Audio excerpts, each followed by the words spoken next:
I have to say that it is always a privilege to share this stage with these amazing women. It's really a blessing. We are on a perpetual Live in the Dream tour. It is that exciting. And I am here today to invite you to awaken.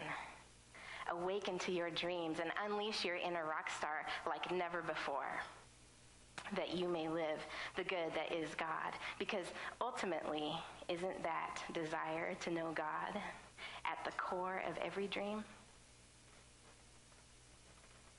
You hear people say it in so many ways. I want to live my full potential. I want to make a difference in the world. I want to have a feeling of belonging. I want to have purpose. They're all different ways of expressing that same one desire to know God. It's when we are connected, when we are in our knowing of the divine, we are connected to one another, and that is how we make a difference. So as you think about your dreams today, what are your dreams? I want you to consider that at the core of that dream is this desire to know God, to express and experience the divine. Our band starts every show with the song that we just played for you, Many the Miles.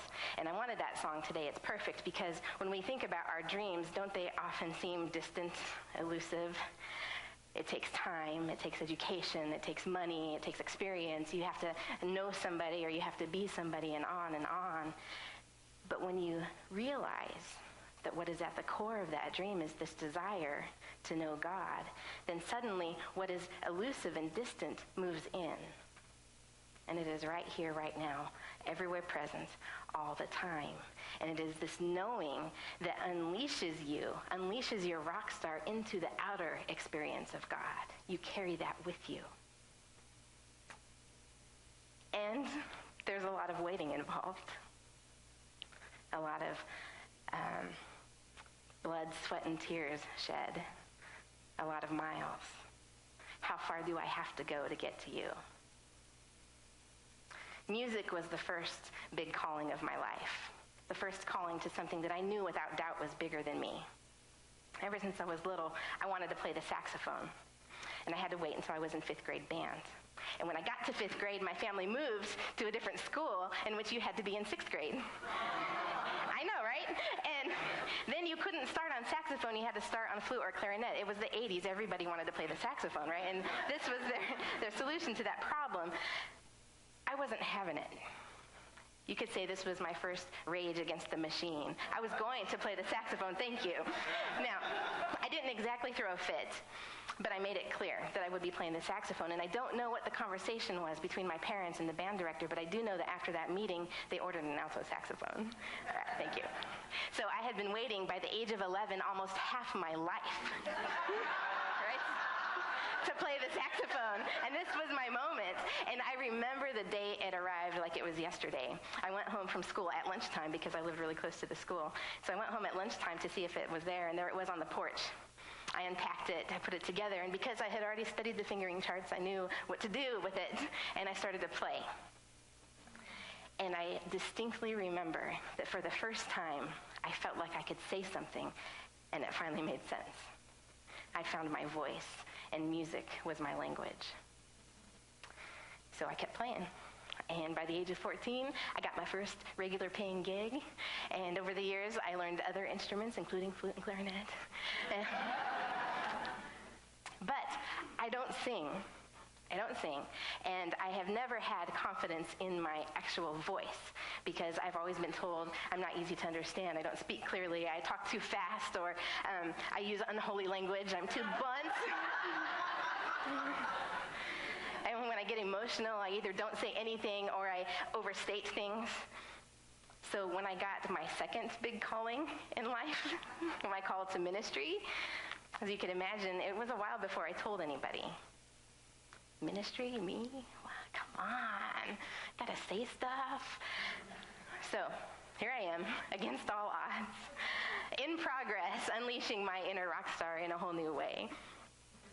When we look at pop culture, when we look at rock stars, we see a whole spectrum of that experience of stardom. And we've seen that some of our favorite rock stars have followed a path of self-destruction.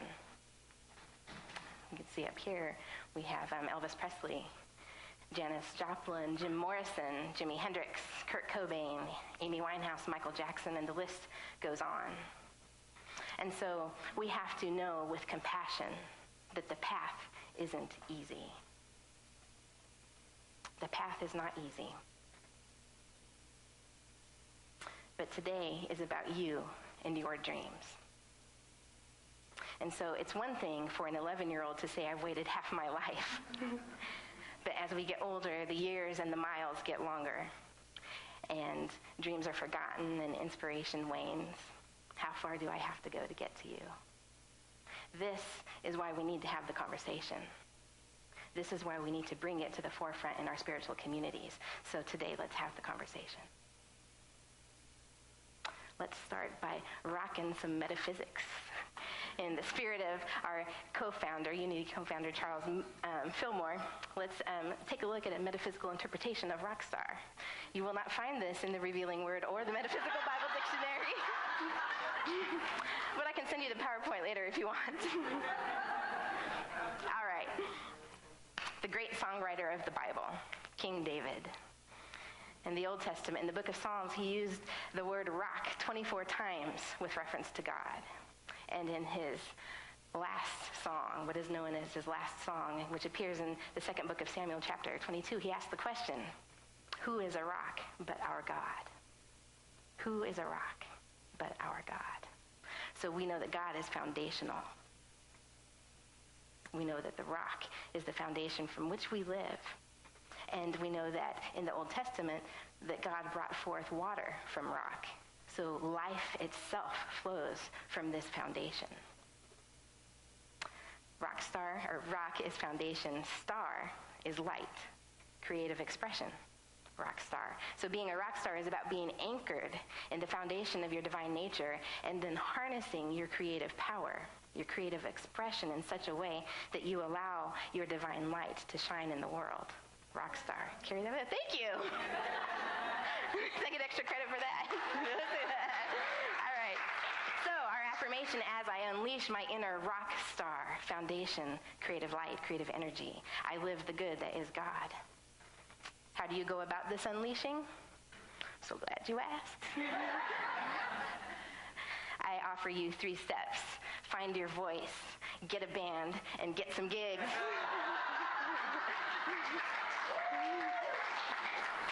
All right. First things first, find your voice. There are so many options. Soul, sultry, bluesy, bright, pop rock, punk, funk, screamo, emo, R&B, and even country. Find your voice. The power of the spoken word. Fillmore taught that it is through the power of our spoken word that we bring ideas into manifestation. We speak ideas into being. So your dreams may or may not have anything to do with music. This isn't about music. This is about finding the song that is you and cultivating the ability to speak that into being. Speak yourself into being. Now, we can't have a conversation about rock and roll without talking about rebellion, right? Rock and roll was born out of a culture of rebellion, and as I look at you guys, I know that some of you were there, right? And I wonder, do you remember? Rebellion. Rebellion can be a healthy experience, and it is actually part of our normal human development, right? As teenagers, we have to go through rebellion to separate our identity from our parents, to pull authority from the outer into the inner, right? So that we establish our own inner authority and identity. Alfred Tennyson, 19th century poet, rebel, says that self-reverence, self-knowledge, and self-control, these 3 alone lead life to sovereign power. To me, that sounds like identity and inner authority. Self-reverence, know your divine nature. You are the beloved child of God, self-knowledge. And from your inner authority and your identity, you let this expression be your voice, self-control. You may be the voice, and I don't mean just in words, I mean in action. You may be the voice of love and wisdom, the voice of compassion. You may be a teacher. You may be a healer, innovator, leader. You may be an entertainer. You may be the cleanup crew. Whatever it is, find your voice. identity and authority. How about that great rebel of the New Testament, Jesus Christ, superstar? The gospel writers record that Jesus performed miracle after miracle, turning water to wine, my favorite, healing the sick, my other favorite, and what else? Walking on water. But when I think of the power of the spoken word, I think of the resurrection of Lazarus. Lazarus was Jesus' dear friend. He loved him. Lazarus' sisters were Mary and Martha. He loved them too. All right, so this is a whole family ordeal. Lazarus got sick and died, and Jesus was in another town healing people while his friend died. He comes back after Lazarus has been in the tomb for 4 days. And in Jewish culture, it was customary to go to the tomb after the third day and roll away the stone and call out to the deceased, because it was believed after that point that the body would start to decompose. And so this was a ritual to sort of know that this is final. So at the fourth day, Jesus goes to the tomb, and they didn't want to roll it away because it was past that point. But he demanded that they do that. And so they rolled the tomb away. And Jesus spoke a prayer of thanksgiving. And then he called out in a loud voice, "Lazarus, come out." And Lazarus walked out. Find your voice. Here's the good news. The same power, the same Christ presence, the same Christ authority and identity that was in Jesus is in each and every one of us. So we have the power to resurrect those dreams that seem to have died, that seem to be past the point of resurrection, past the point of fulfillment. We, through the spoken word, have the power to resurrect that in our life. Find your voice. Get a band. Jesus had a band, right? Community. Find your voice, and then find people who can uplift you, encourage you, share your vision with you. You have your own unique gifts and talents. But you sound better together. Yeah. We receive and we give all kinds of blessings in community, and all kinds of grief. And by grief, I mean conflicts, hurt feelings, misunderstandings. This is all the full experience of community, right? Yes, we all know this. But in community, we also heal. Because where I forget my wholeness, you can remind me. When I need compassion, I can extend compassion to someone in my community, and through that experience, I am healed. Get a band. You sound better together, right, girls? Just show them a little something. This is live music, people. Live music. Don't forget, live music.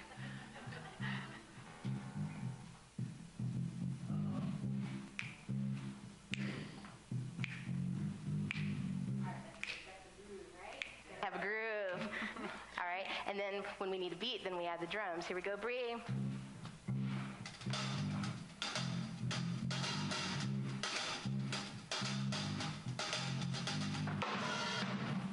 And when you need a little tone, a little color, you add the guitar. Here we go.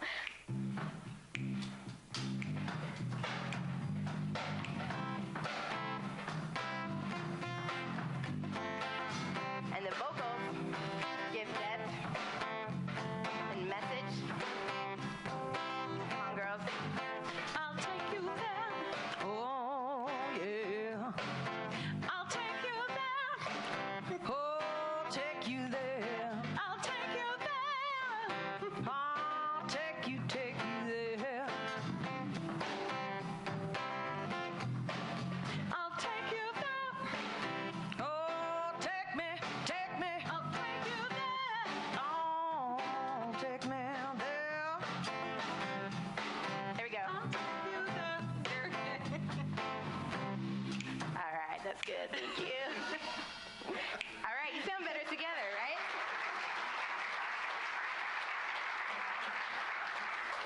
Now, of course, today I have to specify, without a computer, you can't do all that by yourself.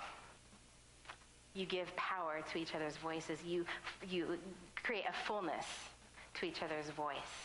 So you get a band. We can say so much more together than any of us can say alone.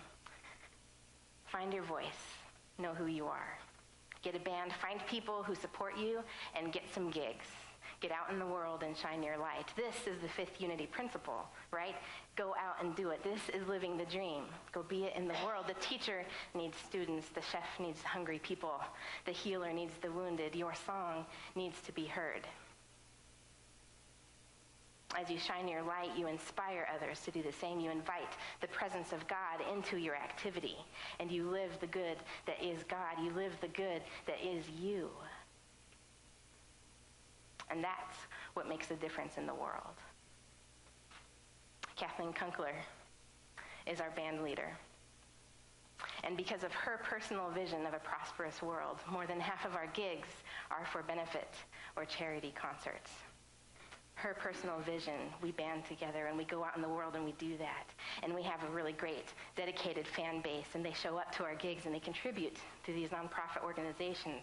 And I didn't have the time to do the dollar amount, but it's a lot of money that we have been a part of. And it's not about that, it's about what the work of that money does in the world. Together we take the vision of one and we take it out into the world. And I'll tell you that from this stage, it's a very unique perspective. We see a lot. We've seen people fall in love. We've seen people break up. We've seen families grow, businesses close, battles lost to cancer. But the unifying factor is that when people watch you do your thing, live your dream, they are inspired. They find hope. And that is why we do things in the world. That's why we live our dream out in the world. That's why we go out and shine our light. These are the gifts and the blessings.